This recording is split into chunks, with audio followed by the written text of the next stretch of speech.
Volvemos al barrio, a las cuentas pendientes, a lo que se quedó por hablar y a lo que tendimos a idealizar. Diego da Costa y Constanza Araya, bienvenidos a Tener en Cuenta Nueva y gracias por estar hoy con nosotros. Muchas A gracias. ustedes.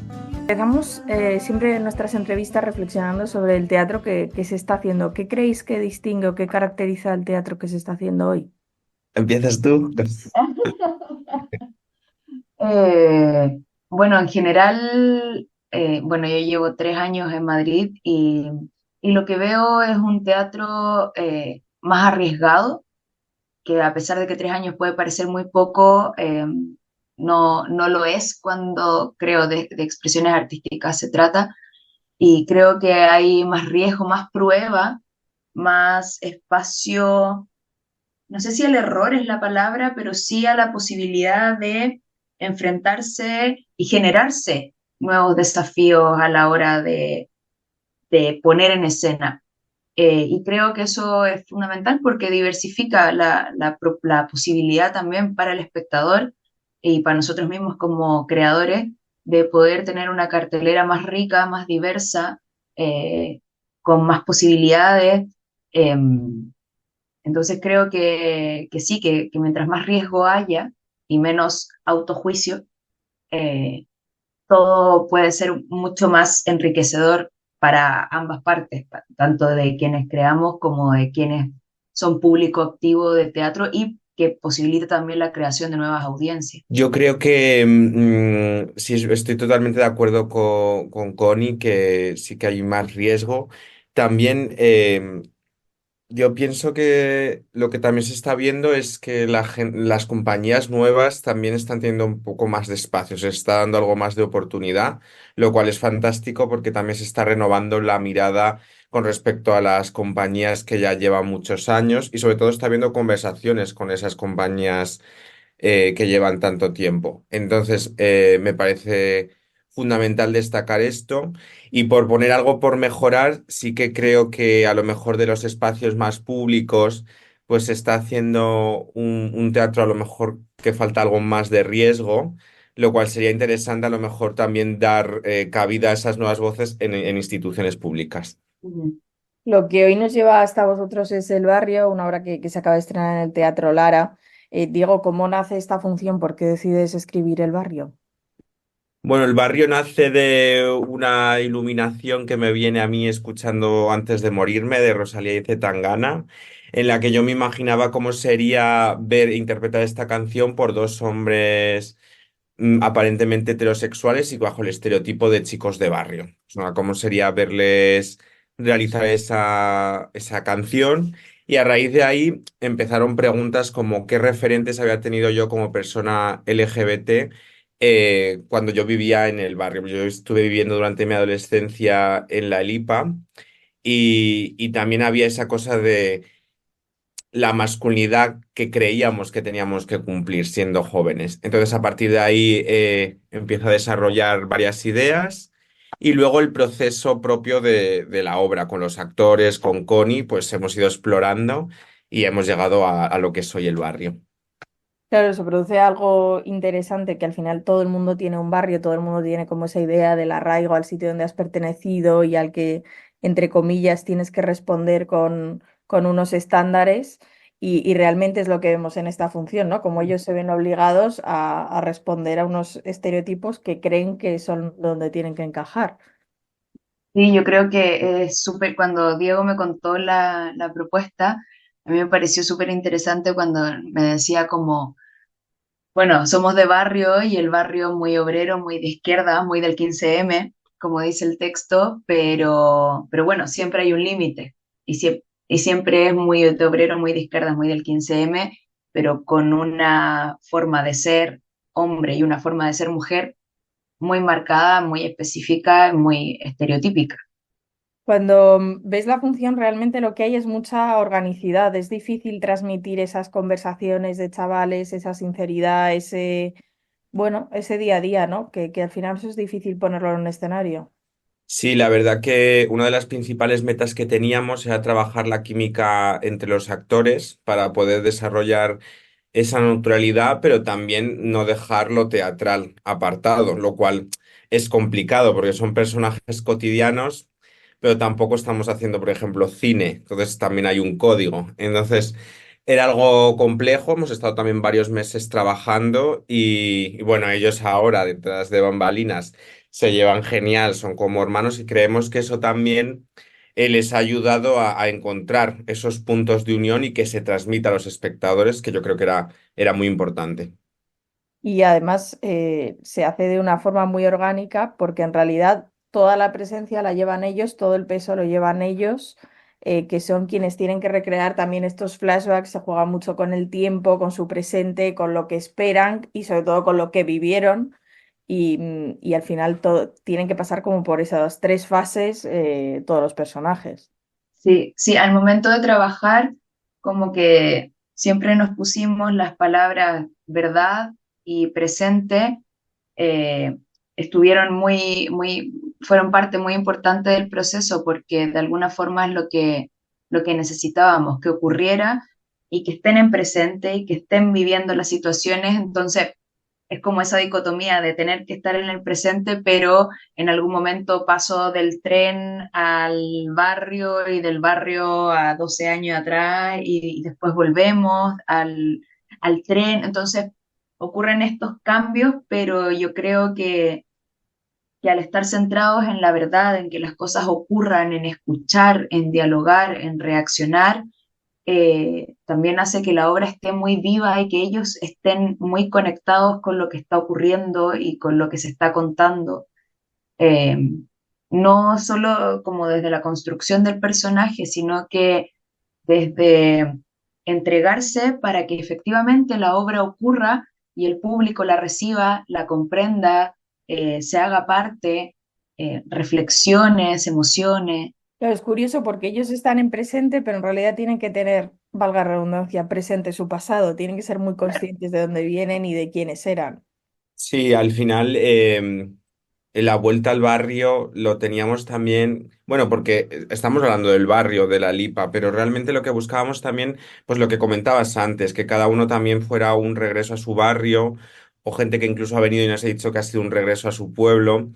Yo creo que nosotros lo que buscábamos plantear era cómo es volver a un sitio en el que fue tu hogar, pero en el que ya no eres tú cuando vivía en ese hogar y sobre todo que no siempre volver es significado de alegría, sino que puede ser un torrente emocional que tienes que buscar la manera de afrontarlo. Entonces, en el barrio tienen que tener presente su pasado para, yo creo que construir el futuro y sobre todo sanar su vida actual. Entonces, pero además a mí me gusta poner hincapié en que es también perdonarte más a ti mismo que con respecto solamente a los demás. O sea, buscar qué quedó pendiente, que a veces perdonamos a todo el mundo, a nosotros mismos no.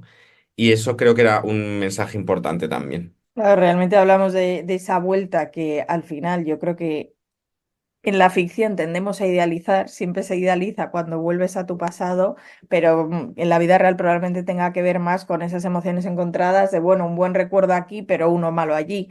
Y sobre todo, no siempre solo del espacio, que también hay momentos que dicen, "Jo, es que esto sigue igual, es que este era mi portal, es que no ha cambiado en nada", sino también con las personas que de repente tú vuelves, ni tú eres el mismo, pero es que el de enfrente tampoco. Sí, sí, es exactamente eso. Y también de pronto uno se pregunta como, ¿por qué vuelvo? Porque también por algo me fui, ya sea una razón súper práctica, que no sé, quería estudiar algo que no se daba ahí, o lo que sea, pero hay una razón, hay un por qué irse y por qué no volví ahí. Y bueno, esa reflexión también se hace en la obra en tanto qué significa para las personas que siguen en el barrio la presencia de alguien que se fue y que está volviendo por una cuestión circunstancial. Pero bueno, cada retorno significa y genera y remueve ciertas cosas. Claro, y también para quien se queda, qué fácil es para quien se va a juzgar al que se ha quedado, ¿no? O cómo se ha quedado. Claro, Completamente. porque se supervalora el cambio, el salir, el como, no sé, ay, es que viaja, es que hace no sé qué, hace no sé cuánto, y de pronto es como, bueno, pero el valor lo tenemos todos y todas en las decisiones que vamos tomando, y quedarse también es una decisión. Además que también queríamos contraponer la visión de, porque siempre se habla de los que se han ido del barrio frente a los que se quedan. Y ver, pues, cómo es enfrentar a dos personas que han crecido en el mismo entorno, una sale, otra se va, pero incluso dos que se han ido no tienen la misma perspectiva sobre su barrio. O sea, uno lo ve con un poco de recelo, otro lo tiene completamente superado y además lo ve con cariño, y el que vive en el barrio lo vive a veces como una cárcel, pero al mismo tiempo tiene un orgullo sobre él. Entonces era pues que ni todo es tan blanco, ni todo es tan negro, ni es maravilloso ir de tu barrio, ni es horrible quedarte, sino que todo es una escala de grises que es lo que buscábamos en este debate. Y tiene algo también, creo, interesante, que es que la adolescencia no es ese paraíso que todos abandonamos, que creo que también tendemos a idealizar con los años, como cuando eres adolescente, es cuando eres más libre, cuando tienes la posibilidad, cuando no sé qué, pero en realidad casi siempre se cumple que tú no eras quien eras, eras quien intentaba encajar en el entorno X, pero realmente tendemos a idealizar también mucho esa etapa y luego lo miras hacia atrás y dices, bueno, a lo mejor no era para tanto. Completamente, además, he focalizado, nosotros, aunque son personajes LGBT, hablábamos de estos espacios comunes sobre la adolescencia, que es una etapa vital porque es donde empezamos a construir nuestra personalidad, pero donde también afloran todas esas inseguridades, donde quieres encajar, donde se busca ser, entre comillas, lo guay, donde hay muchos miedos, donde no terminas de ser tú, pero al mismo tiempo van haciendo esa persona que va hacia la etapa adulta. Entonces, sí, creemos que era una manera de mirar a esa adolescencia y darle otra perspectiva. Y es curioso eso porque, como bien decía, realmente son espacios muy comunes. Ellos tienen ahí su lucha de ser quienes eran en relación a su identidad LGTB, pero realmente, como bien decías, es un espacio común a todos. Todos hemos sido quienes no éramos por intentar encajar, ¿no? Quería señalar también la escenografía que habéis elegido, que al final, con apenas dos taburetes, dos butacas, de repente se recrea casi toda una vida. Pues sí, bueno, eso fue muy interesante, la verdad. Bueno, es que realmente, bueno, los taburetes están hechos para la obra en concreto, pero buscábamos además algo que no fuera muy grande o escenificase algo como tal, una silla, sino que se pudiese transformar. Y era sobre todo porque creo que quien pone y rellena los espacios es el espectador escuchando a los actores. Entonces, a veces, como ponemos esta parafernalia, a veces pienso, bueno, si está justificado es genial, pero si no lo está, a veces queda de fondo, ¿no? Y yo creo que es algo muy bonito que los actores puedan lucirse y ellos mismos transmitir esa vida. Bueno, de esta forma cada uno ahí sí que se ve casi que construye su barrio, ¿no? Claro, porque de alguna forma el espacio queda abierto a que, claro, los pedacitos que faltan, cada uno los ponga y les va dando una identidad.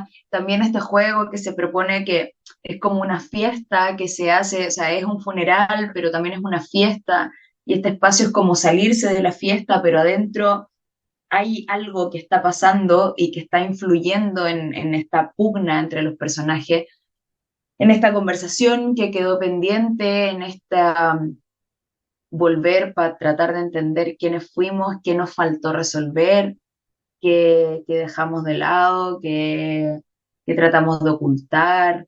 Eh, entonces es entretenido esto como del afuera y del adentro, también para ellos como Claro. actores, que es como le decíamos siempre en los ensayos, es que piensen que ustedes vienen de adentro, o sea, adentro está pasando algo que se desarrolla acá afuera, pero ustedes vienen porque escucharon la canción adentro, porque los invitaron adentro, porque adentro hay gente que no quieren ver, con la que no se sienten cómodos, o sí, o etcétera.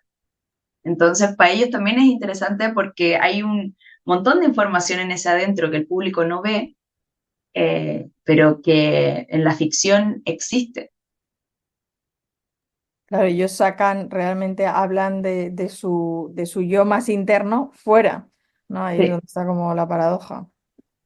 sí, Además es que, porque es verdad que van saliendo de escena, ¿no? Y muchas veces Está hecho así por guión, al contrario, todo tiene un porqué, y eso hablábamos con los actores. No, no entra Daniel primero que Adrián porque sí, sino porque hay una reacción. Por eso nosotros lo que hablaba Connie, hablábamos de hay que contestar al estímulo que está habiendo en el interior. ¿Por qué sale Darío después de la canción? Porque le toca. Entonces, yo a lo mejor si escuchas una canción que me recuerda algo que no quiero, me voy también fuera a buscar aire o a buscar otro espacio.